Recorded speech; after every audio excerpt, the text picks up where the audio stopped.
Before we begin, we want our listeners to know that today's episode includes discussions of child abduction, sexual violence, and murder. Some of the details are deeply disturbing, so please take care of yourself while listening. On February 13th, 2009, 14-year-old Amber Dubois woke up in Escondido, California to get ready for school. She was excited. It was the last day to submit her deposit for a lamb that she would raise through her school's agricultural program. Amber had a huge love for animals ever since she was a little girl.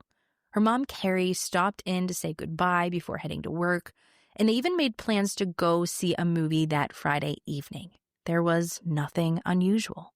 They both said, "I love you," as they usually do, and her mom left, driving to work, not even suspecting anything wrong would happen. But something very unsettling would happen during the moments that Amber stepped out of her house and headed to school by foot. Amber's walk to Escondido High School usually would take no more than 10 to 15 minutes. So you may be thinking, that's a decent walk, right? Someone had to have seen her while she was on her way to school. And it's true, she was last seen by two separate people along her usual route sometime before 7 a.m. One of them was a mother driving her own daughter to school. She stopped her car because it was raining and she was thinking to pick up Amber, but her daughter noticed Amber talking to a boy, so the girl said, "She's talking to someone, let's just go." But Amber never made it to school. She never came home. So who is this boy she was talking to?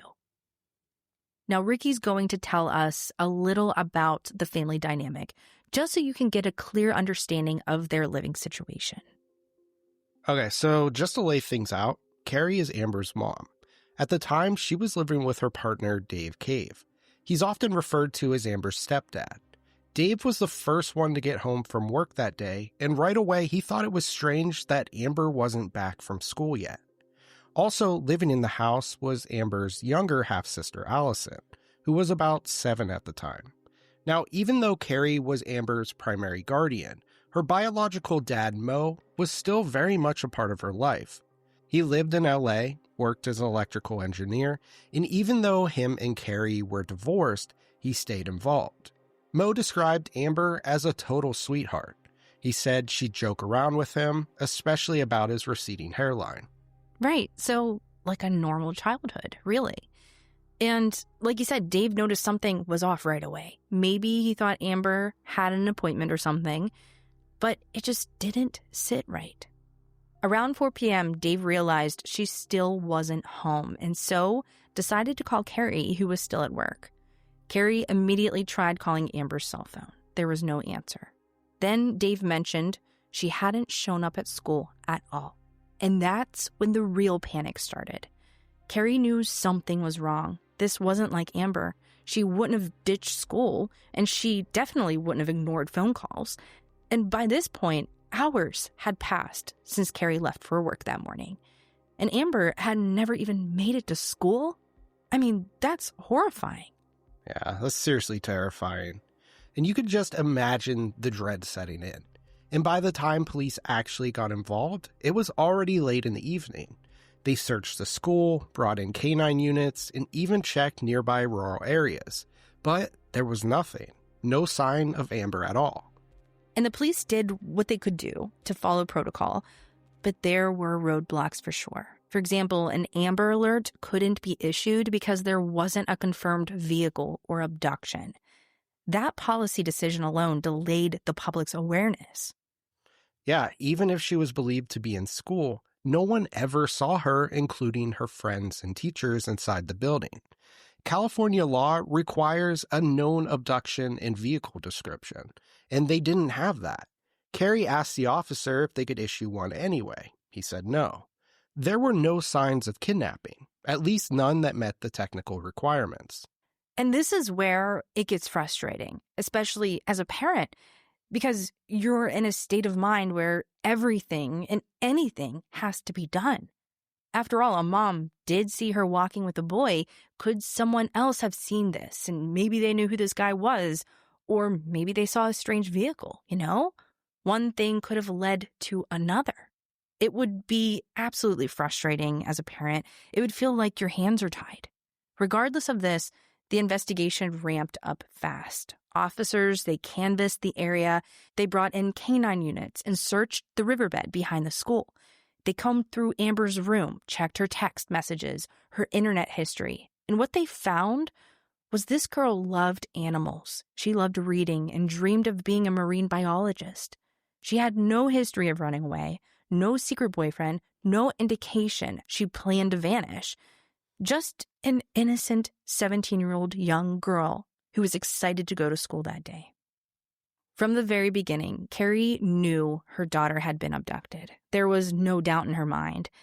And she did everything she could to keep Amber's face and name in the public eye. Flyers went up everywhere, posters in store windows, bumper stickers, billboards. If you lived in or near Escondido, you knew Amber's name. And over time, more than 1,500 tips came in, along with over 500 reported sightings. That's a massive response. But it also shows just how overwhelming these investigations can become. And yet, you can't afford to ignore any of them. Exactly. And some tips even contradicted each other.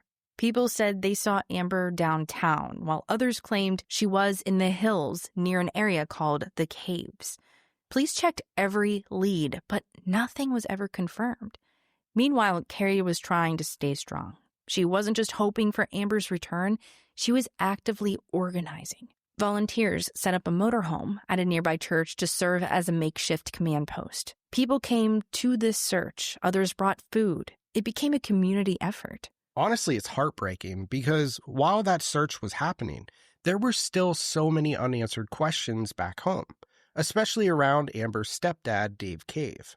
Yeah. And as is typical in an investigation early on, investigators, they focus in on people closest to the victim. And Dave's behavior, it raised eyebrows, not just with the police, but with Carrie too. Dave's story about the day Amber disappeared was full of inconsistencies. He couldn't remember where he went after the gym. First, he said that he went to a movie. Then he said he stopped by Carrie's work. His timeline just kept changing. It felt off. Even Carrie confronted him, saying, "If I were them, I would arrest you right now." Exactly. And there was tension in the house before Amber vanished, too. Dave didn't like how much time she spent reading alone in her room with the door shut. It wasn't anything criminal, but the dynamics were strained, and that made him a focus on the investigation. He was brought in for multiple polygraph tests, even one by the FBI, and the results? Inconclusive, which only added to the suspicion, though nothing solid tied him to Amber's disappearance. So even with no physical evidence against him, he remained under the microscope. But Carrie said from day one, this wasn't someone Amber knew. This was a complete stranger. Now, in this next part, we are going to dive into how the case grew cold until the disappearance of another girl would break everything wide open. Despite all of the media coverage, the hundreds of interviews, and public support, Amber had seemingly vanished without a trace. Police had ruled out her family. They interviewed over 500 people and even checked in with 148 registered sex offenders in the area. None of them were linked to her disappearance. It was as if she simply disappeared. Which is most likely every parent's worst nightmare. That lack of closure, that waiting. You start hoping for something, anything, just to get answers. Carrie never gave up. She created walkathons, mailed flyers, brought in dog teams, even consulted psychics. But a full year after Amber vanished, she was still at square one. And then it all happened again. On February 25th, 2010, just over a year after Amber went missing, a 17-year-old straight-A student, an avid runner named Chelsea King, went for a jog at Rancho Bernardo Community Park and never came back.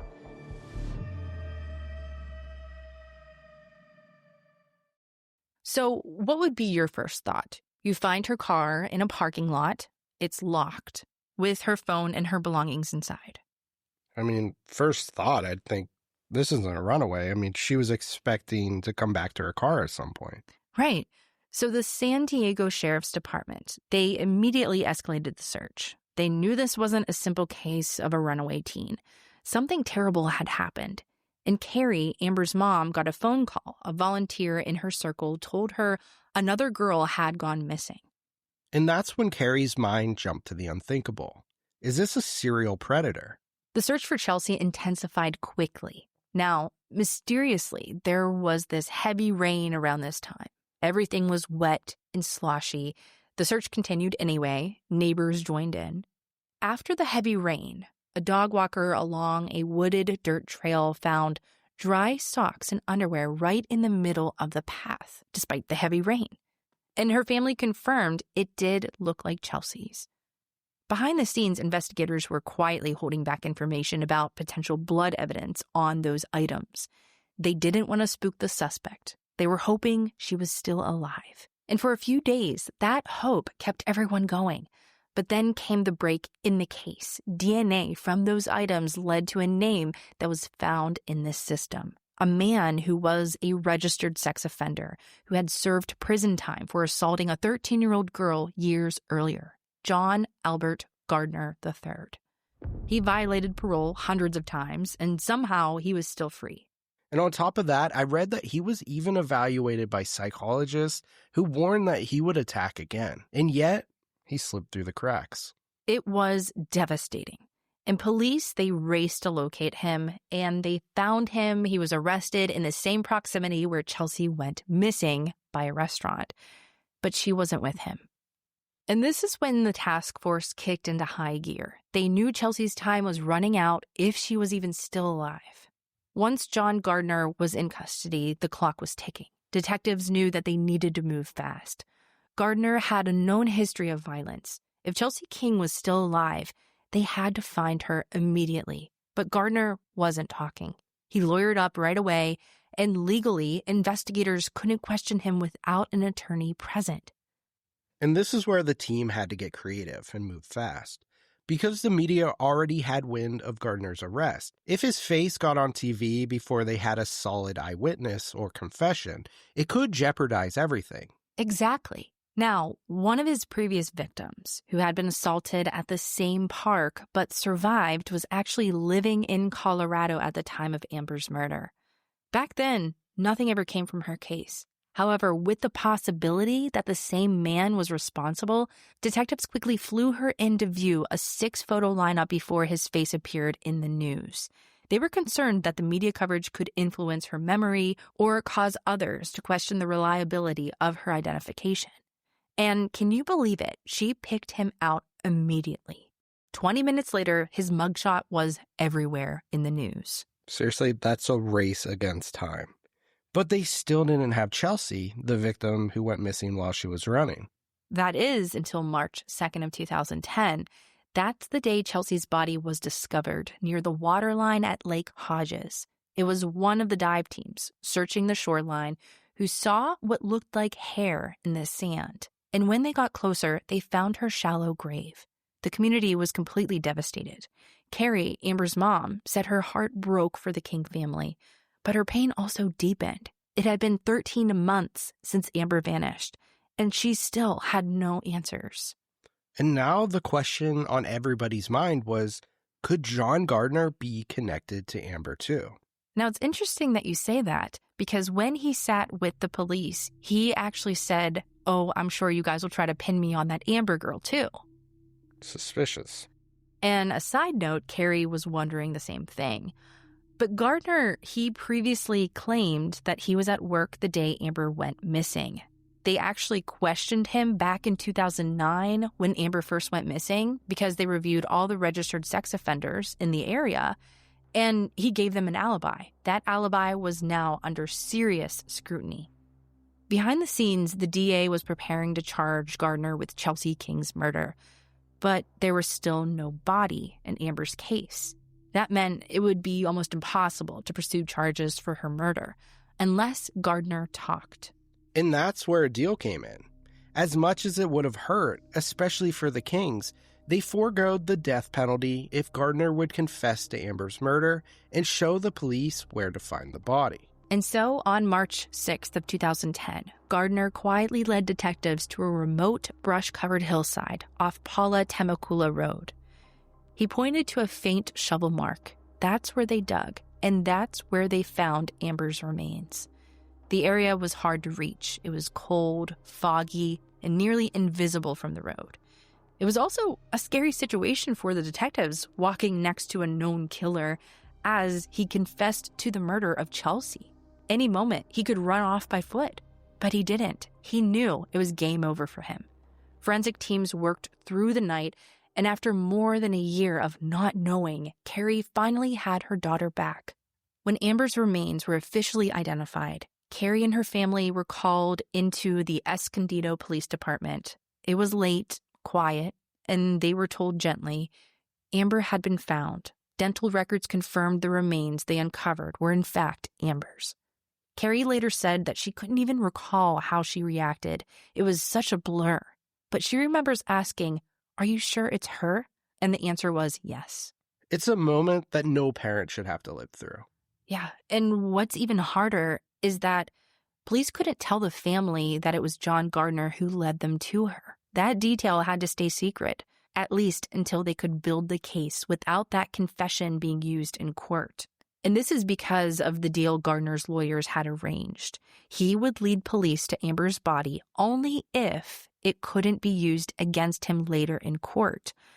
But even without that piece, prosecutors now had a clear path. Gardner pled guilty to 3 crimes: the rape and murder of Amber Dubois, the rape and murder of Chelsea King, and the attempted assault on a woman who had survived an attack at the same park. As part of the plea deal, Gardner received life in prison without parole, no chance of appeal, and no more media appearances. He would never be free again. It wasn't the death penalty, but it was final. And for both families, it brought a small but meaningful measure of justice for their daughters. Yep. And especially for Carrie, who had spent more than a year living in agonizing uncertainty, not knowing what happened to her daughter, not knowing if her daughter was suffering or scared somewhere. I mean, that kind of waiting, it breaks a mother. She missed work, and she most likely carried this unbearable weight of guilt that many parents would feel in this situation, even though it wasn't her fault at all that this happened. And all the while, she tried to hold on to hope while silently preparing for the worst. Her life had been overtaken by that void, by that cruel, unanswered question of why. And now, with the truth laid bare, came the unbearable confirmation. Her daughter had been murdered.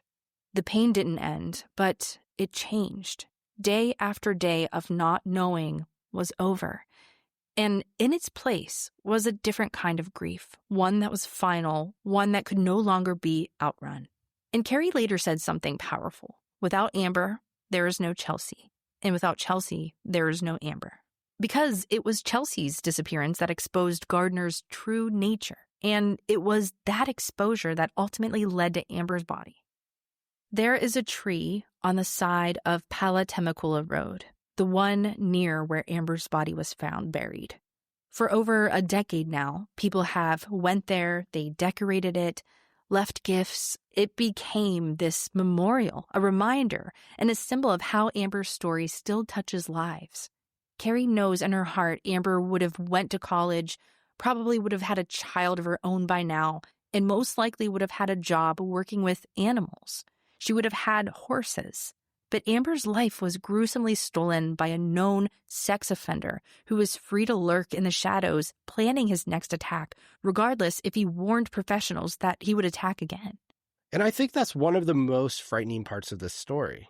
Yeah, and you're not the only one to think this. So after John Gardner's conviction, the question on everyone's mind was, how did this happen again?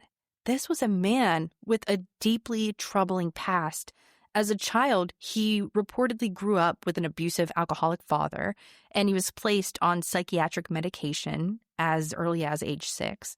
And by age 10, he had been held in a psychiatric hospital for 60 days and labeled as seriously emotionally disturbed.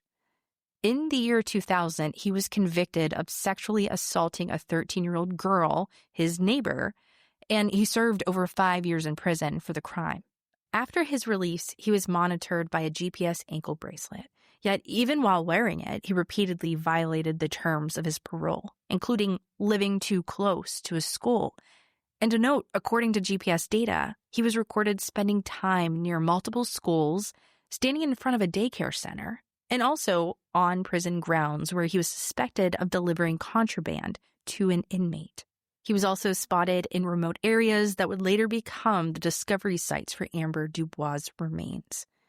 Despite all of these red flags blaring signs that something wasn't right, he was still released. His anklet was removed, and just 4 months later, Amber vanished. And when these details came out, it was infuriating. There were documented warnings from mental health professionals that Gardner was likely to offend again, and even called him a ticking time bomb. Yet somehow, because he was labeled low risk, no one followed through. He wasn't even properly tracked with GPS most of the time. I mean, that failure cost Amber her life. It cost Chelsea hers, and it shattered 2 families and an entire community. Yeah, it's extremely heartbreaking. In the aftermath, both families, especially the parents of 2 daughters who were murdered, channeled their grief into advocacy.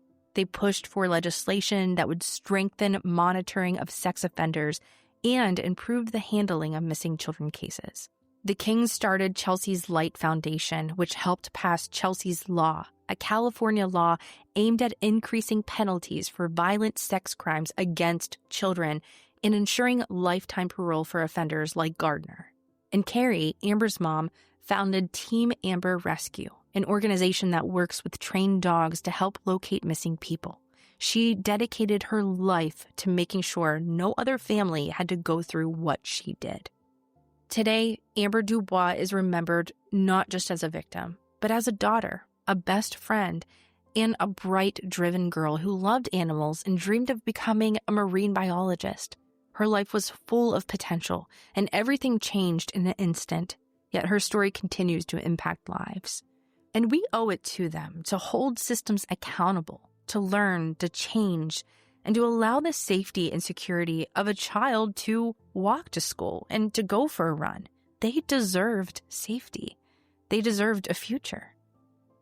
Thank you so much for joining us today. We'll include links to Amber's Memorial Foundation and Chelsea's Light in our episode notes. If you or someone you know is impacted by cases like these, we also list resources for grief support and victim advocacy. Also, I want to mention, if you have a case that you would like us to cover, please reach out to us. Follow us on TikTok or Instagram. We use these platforms the most. Facebook is also an option, although it's not our first pick. Until next time, stay safe, spread peace, and take care of each other.